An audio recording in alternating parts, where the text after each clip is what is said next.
tich manyo ji ariyo ma migao mar leba oyango ne olal kod siling milion 18 mag piny owacho bang' yudo rak mar chwalo Jokenya moko e pinje maoko mar yudo tije. Ma oyangi jatend migao mar leba Alfred Mutua ma oloso ka singo medo jiwa pedha ne joma wuondo jopiny kendo mayogi mwandu ni terogi manyo tich e pinje maoko. Omondi nigi ler ewi siganani.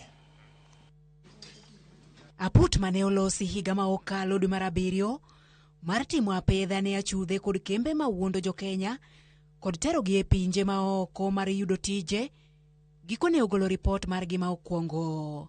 Kaluwore kod ripodni ma oket ayanga kod jatend migao mar tije Alfred Mutua, kembe kod ji 390 ichichgo kendo 15 oseyud kod ketho. Ji 2 osechul kod kembe 2 mane omayogi pesa ka nyaka sani obila mag okwach kich timo apedha ne ji 2 dhako kod dichuo magikoni olal kod silings milion 18 mag piny owacho omenda ma owinjo ne tigo e tero moko kuom Jokenya ne tije maoko. Mr. Vincent Omondi Oyugi and his wife Ksh18M. They are being looked for. Wanatafutwa na DCI mara moja. Wamekula pesa ya youth fund, vijana wajaenda, na we need that money.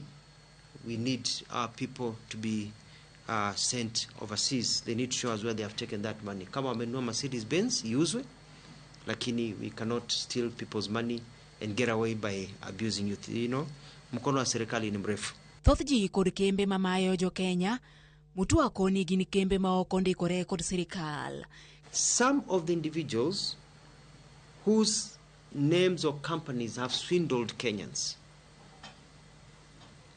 are not registered with the National Employment Agency, and some are not even registered with the Bureau of Business Registration. They are not known. Ni mtu tu aliamka leo akaform company yake inaitwa Twende Kazi Maju Company Limited.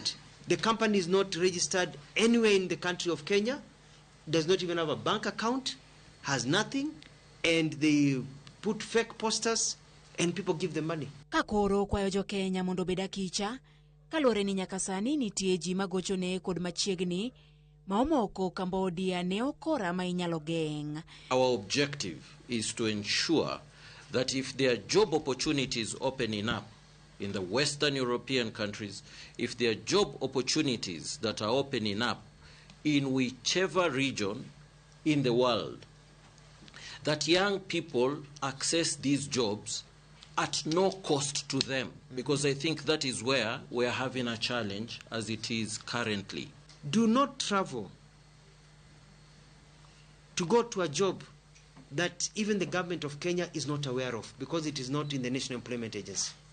Do not travel to a job where the visa you've been given is a tourist or a visitor's visa. You should only travel with a employment visa. Oyango ni gisechwalo Jokenya ma hawa 600 pinje maoko kod 450 mawuok dhi oko ne tije odiochieng' ka odiochieng'. Omondi, Ramogi TV.